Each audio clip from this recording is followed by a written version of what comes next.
मेरा नाम दिवाकर है। मैं अभी कुछ महीनों पहले ही इस शहर में नौकरी करने के लिए आया था। ये शहर मेरे लिए नया होने के साथ साथ बहुत ही अजीब भी था। अजीब इसलिए था क्योंकि यहाँ का माहौल बहुत ही खुला हुआ था। क्योंकि जिस गांव में मैं रहकर आया था, वहाँ पर बहुत ही घुटा घुटा सा माहौल था। मैं 27 साल का हो गया था, लेकिन अभी तक मेरी शादी नहीं हुई थी। मैं अपनी फैमिली के साथ गांव में रहता था। लेकिन पढ़ाई पूरी करने के बाद मैंने शहर में ही नौकरी करने का फैसला कर लिया था। क्योंकि शहर में नौकरी करने का भी एक अलग ही मज़ा है, मैंने यहीं पर एक फ्लैट किराए पर ले लिया था। अभी मेरी नौकरी को सिर्फ कुछ ही महीने गुजरे थे। इतनी जल्दी तो मुझे मेरी कंपनी फ्लैट नहीं दे सकती थी। मैंने ये फ्लैट एक कॉलोनी में लिया था। मैं सुबह को ऑफिस जाने के लिए निकलता था और शाम 4 बजे तक घर पर आ जाता था। यहाँ पर मैंने बातचीत करने के लिए कुछ दोस्त भी बना लिए थे। वैसे मेरा एक दोस्त और भी था। वह मेरे ही साथ मेरी ही कॉलोनी में रहता था, लेकिन हम दोनों के फ्लैट अलग अलग थे। वह शादीशुदा था। वह भी गांव से ही आया था मेरे साथ नौकरी करने के लिए, लेकिन अपनी पत्नी और बच्चों को साथ लेकर आया था। मेरे पेरेंट्स का कहना था कि वह भी मेरी शादी जल्दी कर देना चाहते हैं, लेकिन अभी मैं शादी नहीं करना चाहता। पहले मैं अपना कुछ अलग कमा लेना चाहता हूँ। मैं जिस कॉलोनी में रहता था, यहाँ पर मैंने एक लड़की को देखा था जो बहुत ज़्यादा खूबसूरत थी। वो शायद यहीं पर ही रहती थी। उसको पहली नज़र में देखकर ही मैं उस पर अपना दिल हार बैठा था। वो मुझे बहुत पसंद आई थी। उसका नाम सृष्टि था। सृष्टि को पहली नज़र में देखकर ही मुझे मुझे उससे प्यार हो गया था। मैंने उसको पाने की चाह कर ली थी। मैं उसके बारे में अभी कुछ जानता नहीं था, लेकिन फिर मैंने अपने कॉलोनी में रहने वाले ही एक दोस्त से उसकी पूरी इन्फॉर्मेशन निकलवा ली थी। वो इस कॉलोनी के फ्लैट में अकेली अपनी माँ के साथ रहती थी। वो यहाँ के एक पार्क में मिली थी। इस शहर में आने के बाद मेरी नौकरी का काम भी बहुत अच्छा चल रहा था, और मैं अपनी सैलरी का आधा हिस्सा अपने गांव भेज दिया करता था, जिससे मेरे घर वाले भी काफ़ी खुश थे। मेरी सिर्फ एक छोटी बहन थी, बाद में ही था, और शादी भी पहले मेरी ही होनी थी। मेरे पेरेंट्स ने मुझे फूल छूट दी हुई थी कि मैं अपनी मर्जी के मुताबिक शादी कर सकता हूँ, और जिस लड़की से चाहूँ उससे शादी कर लूँ। उनको कोई प्रॉब्लम नहीं होगी। इसीलिए मुझे किसी से भी शादी के लिए परमिशन लेने की ज़रूरत नहीं थी। क्यों? कि मेरे पेरेंट्स ने मुझे पहले से ही परमिशन दी हुई थी। 1 महीने की जान पहचान और उसके बाद धीरे धीरे दोस्ती ने हम दोनों के बीच एक गहरा रिश्ता कायम कर दिया था। हम दोनों एक दूसरे को अच्छी तरह से जान पहचान गए थे और एक दूसरे से प्यार भी करने लगे थे। मुझे नहीं पता था कि सृष्टि इतनी जल्दी मुझसे मोहब्बत कर बैठेगी। हम दोनों ने शादी करने का इरादा कर लिया था। मैं तो सृष्टि से जल्दी ही शादी करना चाहता था, क्योंकि वह बहुत दुख भरी जिंदगी गुजार रही थी। वो अपनी बीमार माँ के साथ रहती थी और एक स्कूल में टीचिंग करती थी। सृष्टि एक ऐसी लड़की थी जिसे शायद सहारे की ज़रूरत थी। मैं उसका सहारा बनना चाहता था, लेकिन वह किसी से सहारा मांगने से डर रही थी। उसकी ज़िंदगी में 1 साल पहले एक खतरनाक तूफान आ गया था। मैं तो कुंवारा ही था। मुझे एक अच्छी लाइफ पार्टनर की ज़रूरत थी, जो कि मुझे सिर्फ सृष्टि में ही दिखाई दे रही थी। लेकिन उस बेचारी की एक बार शादी हो चुकी थी और उसका पति मर गया था। उसकी शादी को 1 साल ही हुआ था जब उसका पति उसे इस दुनिया से छोड़कर चला गया, और उसके ससुराल वालों ने उसे घर से निकाल दिया था। फिर वह अपनी बीमार माँ के साथ जाकर दोबारा से रहने लगी थी, और अब तो वह जॉब करने लगी थी और अपनी माँ का इलाज करवा रही थी। उसने मुझे बताया था कि उसके ससुराल वालों ने उसके पति के मरने के बाद उसे बहुत ज़्यादा तंग किया था, और वह बहुत ज़्यादा लालची लोग थे। किसी वजह से सृष्टि दूसरी शादी नहीं करना चाहती कि कहीं उसके दूसरे ससुराल वाले भी ऐसे ही ना हों। लेकिन मेरे घर वाले ऐसे बिल्कुल भी नहीं थे, और वैसे भी मैं तो यहीं पर नौकरी करता था। इसीलिए शादी के बाद मुझे अपनी पत्नी के साथ भी यहीं पर ही रहना था। मुझे सृष्टि से बहुत ज़्यादा मोहब्बत हो गई थी, लेकिन जब से मैं उसे मिला था, वह बहुत ज़्यादा परेशान थी, और वह मुझे अपने हालात रो रो कर सुनाती थी। मर्द की तो कमज़ोरी होती है कि अगर किसी रोती हुई औरत को देख ले तो वजह जानने की कोशिश ज़रूर करता है, चाहे वह मदद करने के काबिल हो या नहीं हो, पर जाना ज़रूर चाहता है। सृष्टि बहुत ज़्यादा खूबसूरत थी। उसने कहा कि यह दुनिया बहुत बुरी है। मेरा पति इस दुनिया से चला गया। अब मैं बिल्कुल अकेली हो गई हूँ। एक माँ है, वह भी बीमार रहती है। उनकी दवाइयाँ का खर्चा और अपना पेट भरने के लिए मुझे जॉब करने के लिए निकलना पड़ गया। हम दोनों काफ़ी देर तक एक दूसरे से बातें किया करते थे। हम दोनों ने एक दूसरे के मोबाइल नंबर भी शेयर कर लिए थे। अभी कॉल पर बात करते हैं तो कभी कहीं मिल लिया करते थे। हम लोग एक ही कॉलोनी में रहते थे। वो अपनी ससुराल वालों से सारे संबंध खत्म कर चुकी थी। वो अपना सब कुछ छोड़कर अपनी माँ को यहाँ लेकर इस कॉलोनी में रहने के लिए आ गई थी। वो अपनी पिछली जिंदगी के बारे में भूल जाना चाहती है।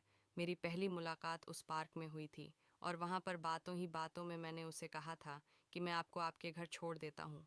तो उसने कहा था कि ऐसी कोई बात नहीं है। मैंने कहा कि आप अकेली कैसे जाओगी? तो उसने कहा कि मैं अकेली नहीं हूँ। तो अचानक उसने सीटी बजाई और सामने से ही भागता हुआ एक गोल्डन रंग का बड़ा सा कुत्ता उसकी तरफ भागता हुआ आ गया था। मुझे पता था कि वह उसका कुत्ता था। मैंने कहा कि यह कुत्ता आपका है? तो उसने कहा कि हाँ, यह मेरा कुत्ता है। आपको कैसा लगा? अच्छा है ना? मैंने कहा यह अच्छा तो है, लेकिन ये तो बड़ा ही खतरनाक लग रहा है। फिर उसने मुझे बताया कि हाँ, ये अपने मालिक के अलावा किसी से भी लड़ झगड़ सकता है और हमला भी कर सकता है। लेकिन फिक्र मत करो हैरी, बहुत ही अच्छा कुत्ता है। मैंने कहा, इसका नाम हैरी है? तो उसने कहा, हाँ, इसका नाम हरी है। दरअसल ये मेरे पति का कुत्ता था। वह अमेरिका से इसे खरीद कर लेकर आए थे। वो इससे बहुत प्यार किया करते थे।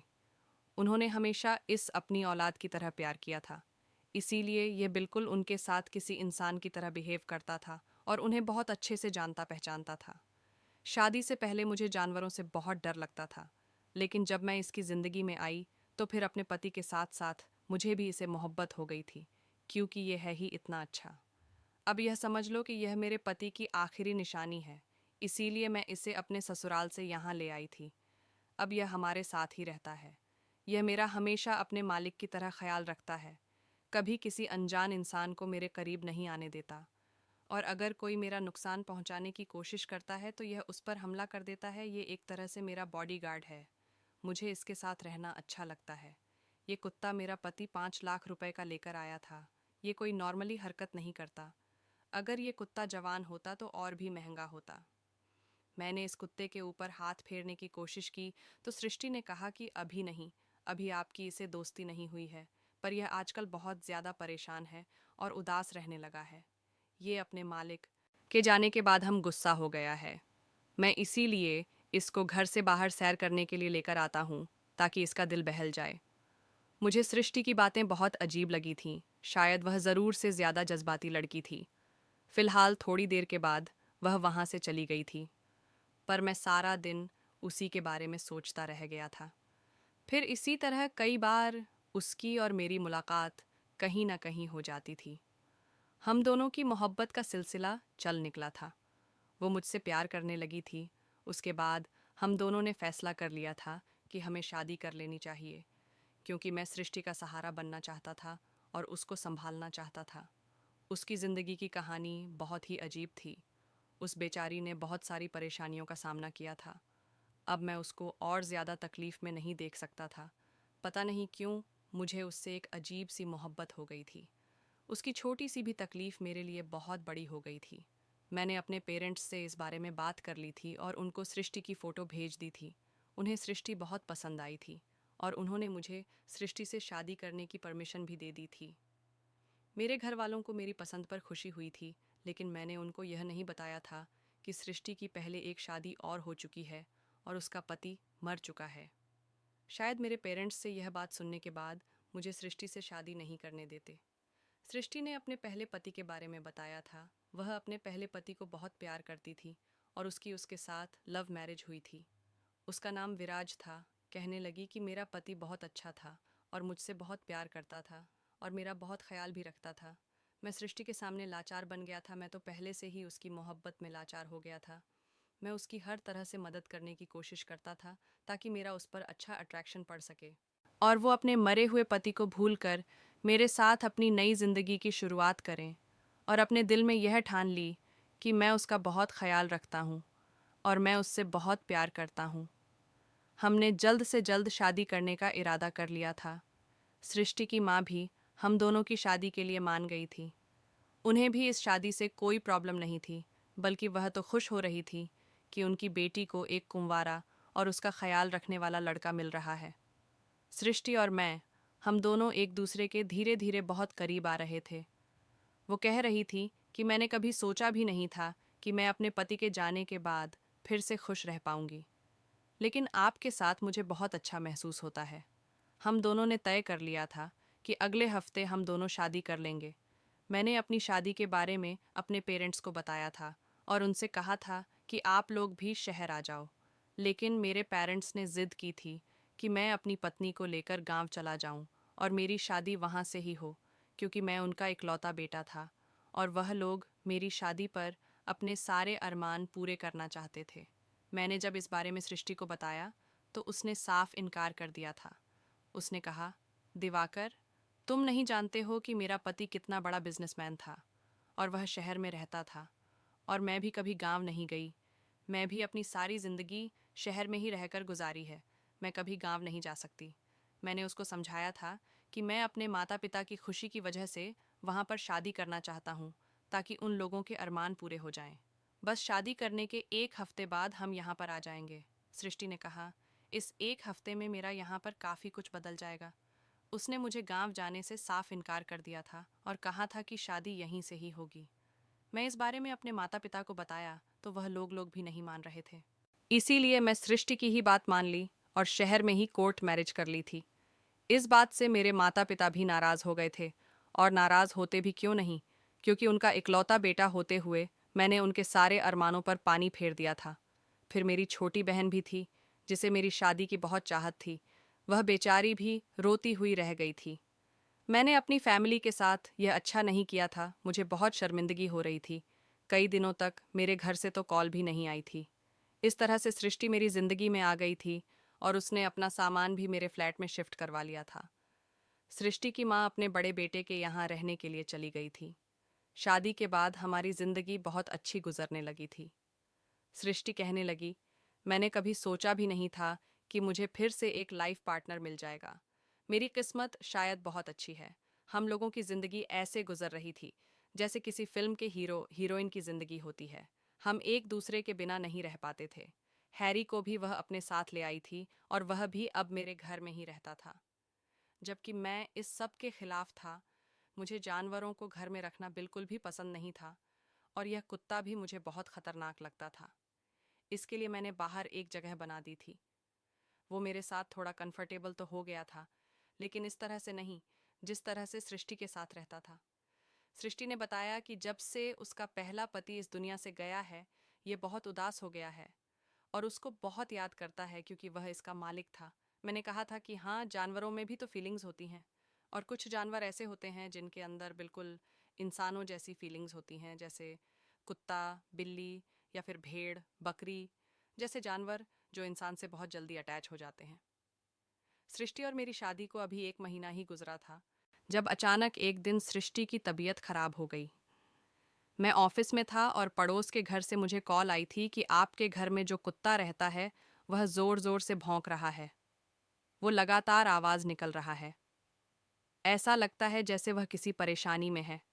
आप जरा अपने घर में जाकर देखा कि आपके घर में क्या परेशानी है। मैं जल्दी ही ऑफिस से घर आ गया था और जैसे ही मैं घर में दाखिल हुआ तो हैरान रह गया था कि मेरी पत्नी जमीन पर बेहोश पड़ी हुई थी। तभी तो हैरी इतना शोर मचा रहा था। मैं सृष्टि को फौरन अपनी गाड़ी में ले जाकर डॉक्टर के पास ले गया था। डॉक्टर ने एक बहुत अच्छी खबर सुनाई थी। उन्होंने कहा था कि आपकी पत्नी प्रेग्नेंट है। इस बात से मैं बहुत खुश हुआ था और सबसे पहले मैंने कॉल करके इस बारे में अपनी मम्मी पापा को बताया था। इस बात को सुनकर उन लोगों की नाराज़गी भी थोड़ी कम हो गई थी, वरना तो उन्हें लगता था कि शहर की लड़की से शादी करने के बाद मैं शहर का ही हो गया हूँ। हमारी शादी को एक महीना हो गया था और यह खुशखबरी हमें जल्दी ही मिल गई थी। हम दोनों बहुत खुश खुश थे। जब मैं सृष्टि को अस्पताल से घर ले आया तो हैरी उसको देखकर बहुत ज़्यादा बोल रहा था। वो बार बार ही ऐसा कर रहा था। सृष्टि हैरी की तरफ देखकर कहने लगी कि मैं आ गई हूँ, सब कुछ ठीक है। मैंने उसे बताया कि तुम बेहोश हो गई थी तो यह इसी तरह से शोर मचा रहा था।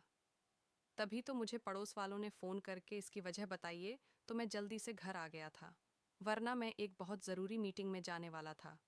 अगर मैं मीटिंग में चला जाता तो मैं शाम को ही घर वापस आता।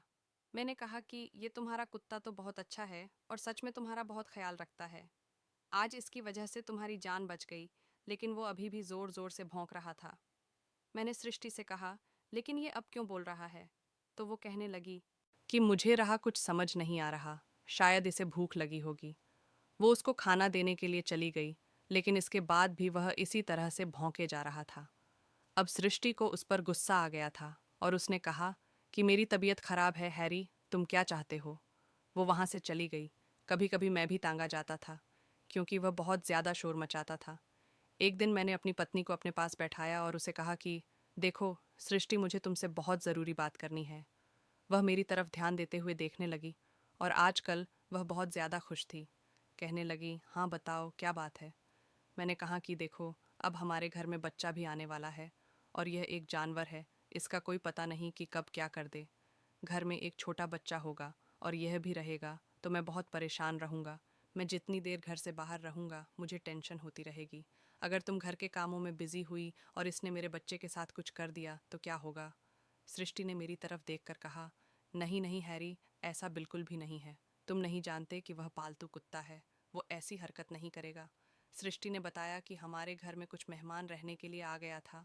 वह लगभग 15 दिन तक हमारे यहाँ रहे थे। उनके साथ उनके बच्चे भी थे। तब तो हैरी ने कुछ भी नहीं था। मैंने कहा कि देखो सृष्टि, जानवर का कोई भरोसा नहीं होता। ये तुम्हारी तरफ देखकर बहुत बोलता है। मैंने नोट किया है कि यह तुम्हारे पेट की तरफ देखकर ही ज्यादा बोलता है। ऐसा लगता है जैसे यह कुछ कहना चाहता है। शायद अभी से ही इसे हमारे बच्चे से नफरत होने लगी है। ये अपनी नफरत का इजहार कर रहा है। सृष्टि को अचानक गुस्सा आ गया था। उसने कहा, नहीं ऐसा कुछ नहीं है। उसे क्या पता कि मैं माँ बनने वाली हूँ। वह एक जानवर है। तुम कैसी बेवकूफ़ हो, वाली बातें कर रहे हो। मैंने आपसे कहा ना कि यह मेरे पहले पति की आखिरी निशानी है और मैं अपने पहले पति की निशानी को खुद से जुदा नहीं कर सकती। मैंने कहा, मैं अब तुम्हारे पहले पति की कोई भी निशानी तुम्हारे साथ बर्दाश्त नहीं कर सकता। जब तुम बार बार उसकी बात छेड़ती हो और कहती हो कि मेरे पहले पति की आखिरी निशानी है, तो मुझे बिल्कुल भी अच्छा नहीं लगता। क्योंकि निशानी है तो उसी इंसान की संभाल कर रखी जाती है ना, जिस इंसान से हमें मोहब्बत होती है। वो कहने लगी, दिवाकर, मैं आपसे कभी कोई झूठ नहीं बोला। मुझे मोहब्बत थी अपने पहले पति से और मेरी उसके साथ लव मैरिज हुई थी। मैं उससे बहुत प्यार करती थी और हमेशा करती रहूंगी। वह भी दुनिया में नहीं है, चला गया है यहाँ से। अब आप क्या चाहते हो कि मैं उससे नफरत करने लग जाऊं? अगर मैं उससे नफरत कर सकती हूँ तो फिर मैं आपसे भी नफरत कर सकती हूँ। सृष्टि की इस बात पर मुझे बहुत ज़्यादा गुस्सा आ गया था। मैंने कहा कि मैं तुमसे बहुत ज़्यादा मोहब्बत करता हूँ। इतना शायद तुम्हारा पहला पति भी नहीं करता होगा। मैं तुम्हारी ज़िंदगी में हूँ। मैंने तो कभी तुम्हारे सामने किसी दूसरी लड़की का जिक्र तक नहीं किया है। और तो और, मैंने कभी किसी दूसरी लड़की को पसंद भी नहीं किया। लेकिन तुम्हें तो देखते ही मैं तुम पर फिदा हो गया था। और तुम भी तो मुझे देखते ही मुझ पर फिदा हो गई थी, मुझसे प्यार करने लगी थी। मुझे लगता था कि तुम अपने पहले पति को सिर्फ अच्छे शब्दों में ही याद करती थी। उसने कहा कि आप क्यों मुझसे लड़ाई झगड़ा कर रहे हो। मैंने उसे कहा, मुझे ना तो कोई लड़ाई करनी है और ना ही झगड़ा। बस तुम इस कुत्ते को इस घर से निकाल दो। वो कहने लगी कि ऐसा नहीं हो सकता, मैं इसे नहीं निकल सकती। और मैं इसे कहाँ निकालूंगी। हम इसे जहाँ भी छोड़ देंगे यह वापस मेरे पास ही आ जाएगा। और फिर यह कोई आम कुत्ता नहीं है ये 5 लाख रुपए का कुत्ता है। इसे यहाँ पर कोई भी चोरी कर सकता है, क्योंकि इस तरह के कुत्ते हर जगह नहीं पाए जाते। ये सिर्फ विदेशों जैसी जगहों पर ही होते हैं। अगर इसे किसी ने चोरी कर लिया तो वापस भी नहीं करेगा। मैंने कहा कि फिर इसको बेच देते हैं, तो इस बात पर सृष्टि का दिल बहुत दुख गया था। उसने कहा, नहीं, मैं इसको नहीं बेचने दूंगी। ये बेचारा पहले ही काफ़ी उदास था, क्योंकि इसका मालिक इस दुनिया से चला गया। मैं अच्छी इंसान हूँ, बुरी इंसान नहीं, जो मुझे इसकी फीलिंग्स की कदर ही ना हो, चाहे वो फीलिंग्स किसी जानवर ही क्यों ना हो। और मैं आपसे भी यही उम्मीद रखती हूँ।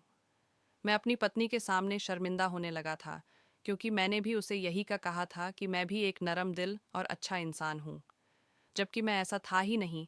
लेकिन मैं क्या कर सकता था। मैं खामोश हो गया। दिन इसी तरह से गुजरने लगे थे। वो कुत्ता सृष्टि के पेट की तरफ देख देख कर भौंका करता था और बहुत ही शोर मचाता था। अब यह बात सृष्टि ने भी नोट करना शुरू कर दी थी और वह उससे दूर दूर रहती थी। मुझसे कहती थी कि आप जाकर इसे खाना दे दो। मैं जब इस कुत्ते को देखता तो मुझे डर भी लगता था।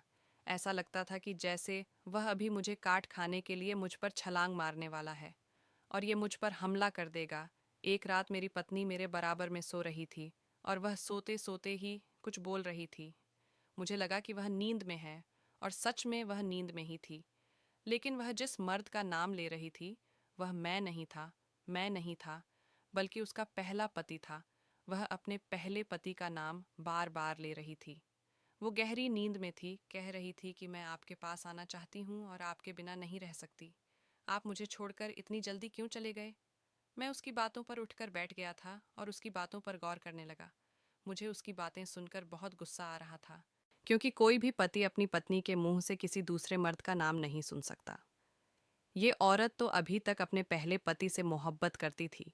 यह तो अभी भी इसकी दीवानी थी, और ये उसको अभी तक भूल ही नहीं थी।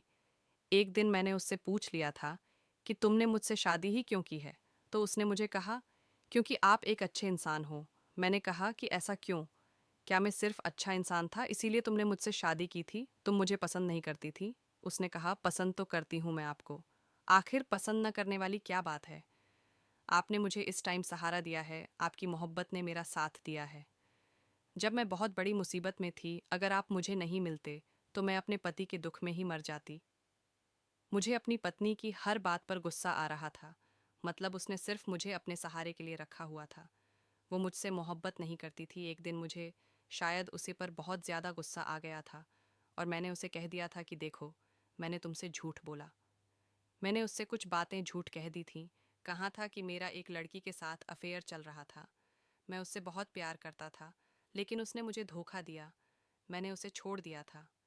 जब उसने मुझे छोड़ दिया था तो मेरी आंखों में आंसू नहीं आए थे। मैंने तुमसे झूठ बोला था, लेकिन तुम अपने पहले पति का जिक्र मेरे सामने मत किया करो। मेरी बात सुनकर सृष्टि खामोश हो गई थी। उसने कहा कि आपने मुझसे झूठ क्यों बोला? मैंने तो सोचा था कि आपकी ज़िंदगी में पहली और आखिरी लड़की सिर्फ मैं ही हूँ। मैंने सोचा था कि आपने मेरे अलावा कभी किसी से मोहब्बत नहीं की। लेकिन आपने मोहब्बत की है, तो भी आप मेरे साथ लड़ते झगड़ते रहते हो। उस लड़की ने आपको धोखा दिया, लेकिन मैंने तो आपको कोई धोखा नहीं दिया है। मैं तो आपके साथ बहुत सीरियस थी और आपसे प्यार करने लगी थी। तब आप मुझसे इस तरह की बातें करते हो। मैंने कहा कि तुम जो भी समझो, लेकिन तुम्हें अब अपने पहले पति का नाम तक अपनी ज़ुबान पर नहीं लाना चाहिए, क्योंकि अब तुम मुझसे शादी कर चुकी हो और तुम मेरी धर्मपत्नी हो, और तुम्हारा अब अपने पहले पति से कोई लेना देना नहीं है। वो इस दुनिया से चला गया है, तो तुम्हें भी अपने पति को अपने दिल से निकाल देना चाहिए। अब अगर तुमने अपने पति का नाम लिया तो मैं इसे बेवफाई समझेंगा। फिर तुम में और मेरी पहली गर्लफ्रेंड में कोई फ़र्क नहीं रहेगा। वो कहने लगी, क्या मतलब है आपका? बेवफाई एक ऐसे इंसान से जो इस दुनिया में ही नहीं है? तो मैंने कहा, हाँ, तुम जो भी कहो बस। अब अगर तुमने उसका नाम लिया तो मैं समझेंगा कि तुम मुझे तकलीफ़ देना चाहती हो। मेरी पत्नी ने उसका नाम तो नहीं लिया था, लेकिन वह मुझसे दूर दूर रहने लगी थी। उसका मूड मेरी तरह से ऑफ रहता था। वो मुझसे कोई बात चीज़ भी नहीं करती थी, पहले जैसे मेरे साथ रिएक्ट नहीं करती थी, और ना ही मेरे साथ अपने दिल की कोई बात करती थी। औरत की खामोशी तूफान आने का अंदेशा होती है। एक खुश औरत कभी भी खामोश नहीं होती। जो औरत खामोश हो जाती है, उसका यही मतलब होता है कि या तो वह खुश नहीं है, या फिर उसकी खामोशी के पीछे कोई बहुत बड़ी वजह छुपी हुई है। मेरी पत्नी बैठे बैठे कहीं खो जाती थी, और मैं यही समझता था कि वह अपने पहले पति की यादों में खोई हुई है। वो पति जो इस दुनिया से जा चुका है। वक्त इसी तरह से गुजरने लगा था, और एक दिन मेरी पत्नी की तबीयत अचानक से ख़राब हो गई थी। मैं उसे इमरजेंसी में ही करीब के अस्पताल लेकर चला गया था। ये वो डॉक्टर नहीं थी जिनके पास मेरी पत्नी का ट्रीटमेंट चल रहा था, पर मैं जल्दबाजी में उसे यहाँ लेकर आ गया था। इस डॉक्टर ने कहा था कि इनका तो टाइम पूरा हो गया है, हमें फ़ौरन ही इनका ऑपरेशन करना पड़ेगा। मैंने कहा, क्या डॉक्टर, ये बच्चा जल्दी पैदा नहीं हो रहा है? तो उन्होंने कहा कि नहीं नहीं, जल्दी पैदा नहीं हो रहा, बल्कि पूरे 9 महीने हो गए हैं, और 9 महीने से भी कुछ दिन ऊपर आ गए हैं। मैं डॉक्टर की इस बात को सुनकर हैरान हो गया था, क्योंकि अगर ऐसी बात थी तो फिर मामला कुछ गड़बड़ ज़रूर था। इस पर डॉक्टर ने कहा कि ज़रूरी नहीं है कि अगर शादी जनवरी में हुई है तो औरत फरवरी में ही बच्चा कंसीव करें। कुछ औरतें बहुत जल्दी कंसीव कर लेती हैं, लेकिन अभी यह बातें करने का टाइम नहीं है। आप पैसों का इंतज़ाम करो, हमें ऑपरेशन करना होगा, वरना बच्चे की जान को खतरा हो सकता है। मैंने जल्दी से सारी फॉर्मेलिटीज़ पूरी कर दी थी। मेरी पत्नी का ऑपरेशन हो गया था। मेरी पत्नी ठीक थी, उसे ऑपरेशन रूम से कमरे में ले आए थे, लेकिन बच्चे को 24 घंटे के लिए मशीन में रखा गया था। बच्चे की तबीयत कुछ ठीक नहीं थी। डॉक्टर ने कहा था कि 24 घंटे के बाद बच्चे को मशीन से निकाल लिया जाएगा। मेरी पत्नी अपने बच्चे के लिए बहुत परेशान थी। मैंने उसको समझाया था कि तुम परेशान मत हो, हमारा बच्चा बिल्कुल ठीक है। वो बिल्कुल ठीक है। भगवान की कृपा से कल तक वह और भी ज्यादा ठीक हो जाएगा। भगवान ने तुम्हें बेटा दिया है। क्या नाम सोचा है तुमने इसका? इससे पहले मैं कुछ बोलता, वह कहने लगी कि मैंने तो इसका नाम। वो किसी का नाम लेने की कोशिश कर रही थी, मगर बोलते बोलते रुक गई थी। मुझे ऐसा लगा जैसे वह यह कहना चाहती है कि वह अपने बच्चे का नाम अपने पहले पति के नाम पर रखना चाहती है, लेकिन वह खामोश हो गई थी। जब नर्स बच्चे को लेकर आई तो मैं बच्चे को देखकर हैरान रह गया था। बच्चा बहुत ही ज्यादा सांवले रंग का था, जबकि मेरी पत्नी भी बिल्कुल सफेद थी और मैं भी काफी खूबसूरत था। फिर यह बच्चा सांवला कैसे पैदा हो गया था? डॉक्टर ने कहा था कि बच्चे तो काफी सारे रंग बदलते हैं, आप अभी से ही परेशान हो रहे हो। जैसे ही हम बच्चे को लेकर घर में दाखिल हुए तो हैरी दौड़ता हुआ हमारे पास आ गया था और उसने शोर मचाना शुरू कर दिया था। मैंने सृष्टि से कहा, यह क्या कर रहा है? इसे बच्चे से दूर रखो, कहीं यह बच्चे को कोई नुकसान न पहुंचा दे। मैं परेशान होने लगा था, पर इस बात पर सृष्टि हंसने लगी। उसने कहा कि यह खुश हो रहा है। आज बहुत सालों बाद मैंने इसे इस तरह से खुश होता हुआ देखा है। ये ऐसे छलांग तो तब लगाता था जब मेरा पति घर में दाखिल होता था, और जब से इसने आज बच्चे को देखकर ऐसे ही छलांग मारना और शोर मचाना शुरू किया है। इसने बहुत ही टाइम बाद इस तरह की हरकतें की हैं। क्योंकि आज ये बहुत खुश है। सृष्टि भी इस बात पर हंसने लगी थी, जबकि मैं इन दोनों को देखने लगा था कि ये आखिर किस तरह की बात कर रही है। पता नहीं क्यों मुझे बच्चे से बिल्कुल भी अपनापन नहीं लग रहा था। कभी कभी ऐसा होता है कि मर्दों को ज़्यादा छोटे बच्चों से ज़्यादा मोहब्बत नहीं होती है। वो थोड़े बड़े हो जाते हैं, थोड़ी बातें करने लग जाते हैं, शैतानी करने लगते हैं, खेलने लगते हैं, बोलते हैं, तब जाकर उनसे मोहब्बत होने लगती है। लेकिन मुझे तो इस बच्चे से बिल्कुल भी ना तो अपनापन महसूस हो रहा था और ना ही कोई पिता वाली फीलिंग आ रही थी। यह कहने को तो यह मेरा पहला बच्चा था, मेरी और सृष्टि की मोहब्बत की निशानी था। मेरी पत्नी बहुत ही खुश थी। अभी तक उसने इस बच्चे का नाम नहीं रखा था।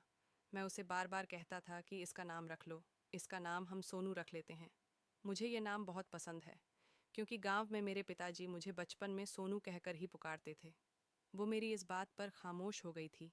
एक दिन बच्चे की तबीयत अचानक खराब हो गई और मेरी पत्नी का तो ऑपरेशन हुआ था, इसलिए वह बार बार घर से बाहर नहीं निकल सकती थी। मैंने कहा कि तुम फिक्र मत करो, मैं इसे डॉक्टर के पास ले जाता हूँ। डॉक्टर यहाँ करीब ही है। उसने कहा कि ध्यान से ले जाना और हैरी को अपने साथ लेकर जाना। मैंने कहा कि मैं इसे साथ लेकर क्यों जाऊँ? हैरी को संभालूं या फिर इस बच्चों को देखूं? फिलहाल मैं डॉक्टर के पास बच्चे को लेकर चला गया था। डॉक्टर ने कहा था कि कोई परेशानी वाली बात नहीं है, छोटे बच्चे कभी कभी बीमार हो जाते हैं। मैंने डॉक्टर DNA टेस्ट करवाना चाहता था। जब मैंने डॉक्टर से इस बारे में कहा तो डॉक्टर मेरी बात सुनकर हैरान हो गया था, लेकिन डॉक्टर मेरा जानने वाला था, इसीलिए मेरी बात मान गया था।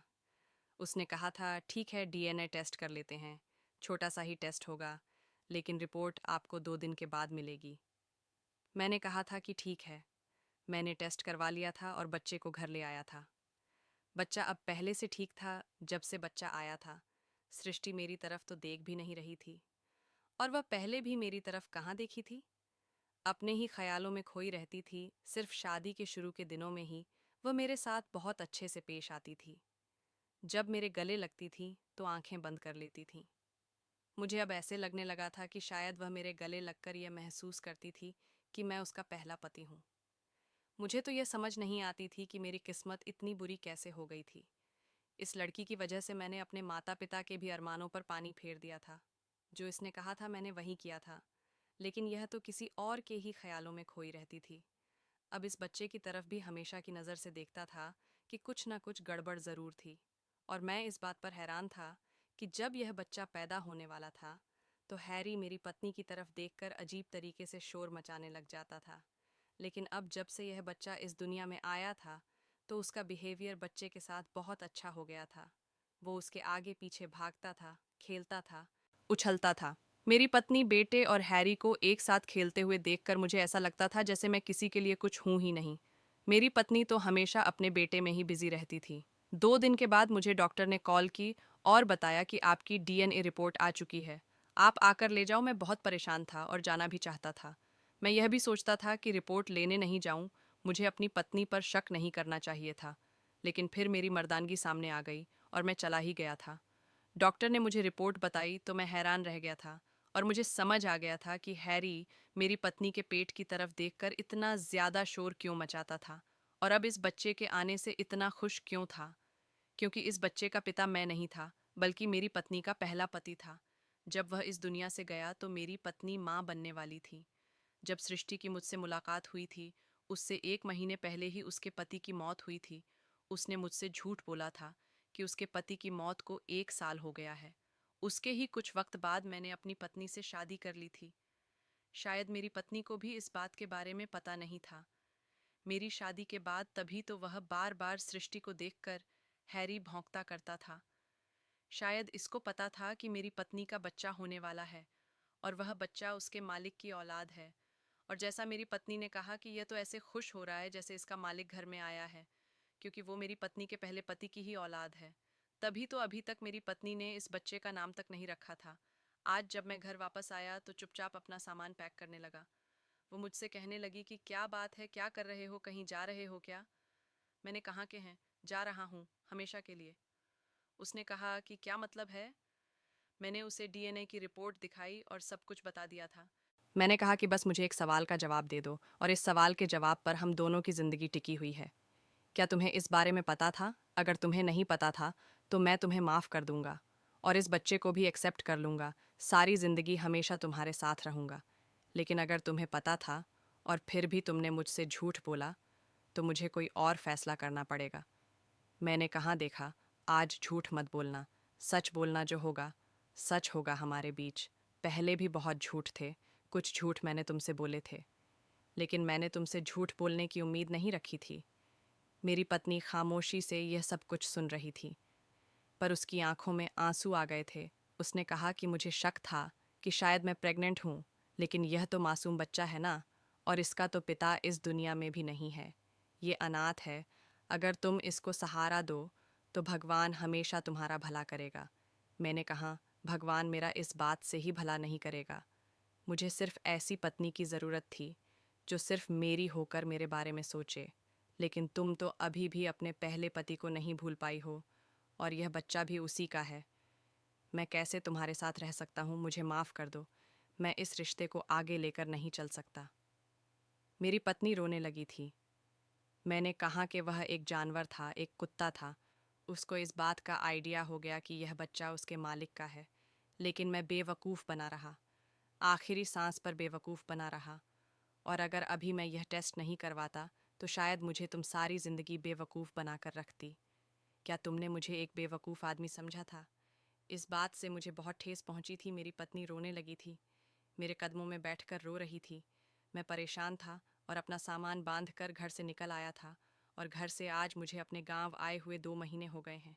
मैं अब दोबारा उस शहर में वापस नहीं जाना चाहता, क्योंकि मैं जानता हूँ मैं वहाँ जाऊँगा तो मुझे अपनी पत्नी की याद आएगी। उसने मेरे साथ धोखा किया था, मुझे बेवकूफ़ बनाया था। मैं अपने माता पिता के पास आ गया और मैंने उनसे माफ़ी मांगी थी। शायद मेरे साथ ऐसा इसलिए हुआ था क्योंकि मैं अपने माता पिता का दिल दुखाया था। मुझे नहीं पता कि मेरी पत्नी कैसे रह रही है। मैं उसको उसके हाल पर छोड़ आया था। मैंने अपनी पत्नी को डिवोर्स दे दी थी। उसे इस बात पर बहुत अफसोस हुआ था कि मैं उसे डिवोर्स दे चुका हूँ, लेकिन गांव आने के बाद मैंने उसे कभी पलट कर नहीं देखा था। मैंने अपने माता पिता को यह बात बताई तो उन्होंने कहा कि वह लड़की बहुत चालाक थी, जो अपने फायदे की वजह से किसी के माता पिता को उससे अलग करवा सकती है, तो वह उसको भी धोखा दे सकती है। अपनी माँ की बात मुझे अच्छी तरह से समझ आ गई थी और अब मैं अपने गांव में ही नौकरी कर रहा हूँ। मेरा काम बहुत अच्छा चल रहा है। मुझे शहर जाने की ज़रूरत नहीं है। मेरे माता पिता के आशीर्वाद से मेरी ज़िंदगी अच्छी गुजर रही है। लेकिन मेरे माता पिता मेरी दूसरी शादी करवाना चाहते हैं। मैं अभी तक सृष्टि को नहीं भूल पाया हूँ, पर अपने माता पिता की खुशी के लिए शादी के लिए तैयार हूँ। दोस्तों, उम्मीद करती हूँ आपको हमारी कहानी पसंद आई होगी। कहानी पसंद आई है तो वीडियो को लाइक करें, चैनल पर नए हैं तो चैनल को सब्सक्राइब करें और हाँ, नोटिफिकेशन बेल को ज़रूर दबाएं ताकि अगली अपडेट सबसे पहले आपको मिले।